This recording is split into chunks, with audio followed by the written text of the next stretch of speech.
আসসালামু আলাইকুম। Hello friends, irritable bowel syndrome IBS এটি একটি দীর্ঘস্থায়ী পাকস্থলী অন্ত্রের ব্যাধি। এতে পেটে ব্যথা, ফোলাভাব, গ্যাস আর মলত্যাগের বিশেষ পরিবর্তন দেখা যায়, যেমন কোনো কোনো সময় ডায়রিয়া বা কনস্টিপেশন ও উভয় দেখা যায়।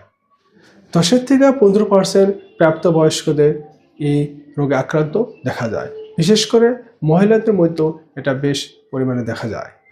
আইবিএস এর প্রধান ধরন হলো আইবিএস-সি, কোষ্ঠকাঠিন্য প্রাধান্য। মল শক্ত হয় আর অনেক কষ্ট করে মল পরিত্যাগ করতে হয়। তারপর হলো আইবিএস-ডি, যেটা নাকি ডায়রিয়া প্রাধান্য। আপনার মলগুলো অনেক পাতলা বা পানির মতো দেখা যায়। তারপর হলো আইবিএস-এম, যেটা নাকি মিক্সড প্রাধান্য, যেখানে মাঝে সময় কনস্টিপেশন আর মাঝে সময় ডায়রিয়ার প্রভাব দেখা যায়।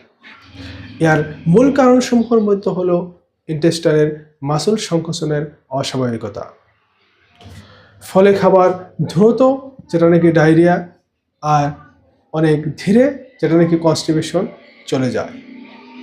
তারপর হলো আপনার বেশ যদি গ্যাসের সমস্যা থাকে, তারপর গার্ড ব্রেন অ্যাক্সিস ডিসঅর্ডারের জন্য এগুলা সমস্যা হতে পারে। এছাড়াও আপনার স্ট্রেস, অ্যাংজাইটি, মানসিক চাপ এক অন্যতম কারণ। আর আপনার উপকারী ব্যাকটেরিয়ার অভাব, হরমোনাল ইমব্যালেন্স, জেনেটিক কারণ, এগুলোর জন্য আপনার আইবিএসের সমস্যা দেখা দিতে পারে। আইবিএস কোনো গুরুতর রোগ নয় যে আপনার ইন্টেস্টাইনের অনেক ক্ষতি করে, কিন্তু জীবনযাত্রাকে প্রভাবিত করে। এর চিকিৎসায় স্থায়ী নিরাময় নেয়, কিন্তু এটা নিয়ন্ত্রণ করা যায়।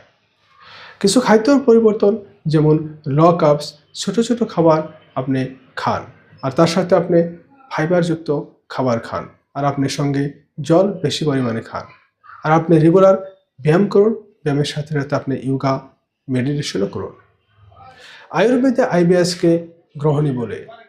আপনার পেটের ফোলাভাব, গ্যাস, হজম শক্তি বাড়ায়, আর আপনার গ্রহণী বা আইবিএসের সমস্যাটা অনেক কমে যায়। কিছু ওষুধ, যেমন হেংবাস্তাগা চূর্ণ, আপনি 1 চা চামচ করে আপনি গরম জলের সাথে আপনি খাবার পরে খান। এটা আপনি খেলে আপনার পেটের ফোলাভাব, পেটের ব্যথা, গ্যাস, ইনডাইজেশন এগুলো অনেক কমে যাবে। তারপর হলো কুটাজা ঘনবাটি।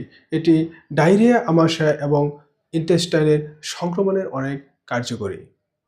শেষে বলছি তাকরারিস্টা, যেটা নাকি বাটার মিল্ক থেকে তৈরি। এটি আপনার ইনডাইজেশন কমায়, আর আপনার হজম শক্তিটাও বাড়ায়, পেটের ফোলাভাব কমায়, আর এটা আপনার গ্রহণী বা আপনার আইবিএস ভালো করতে অনেক সাহায্য করে। তাই আপনার আইবিএসের সমস্যা থাকলে আপনি একজন অভিজ্ঞ ডাক্তারের পরামর্শ অনুযায়ী এই ওষুধগুলো খান আর সুস্থ থাকুন। ভিডিওটি ভালো লাগলে অবশ্যই লাইক এবং শেয়ার করুন, যাতে সবাই উপকৃত হয়। নেক্সট ভিডিওতে আবার দেখা হবে। আজকের জন্য বিদায় নিচ্ছি। ধন্যবাদ।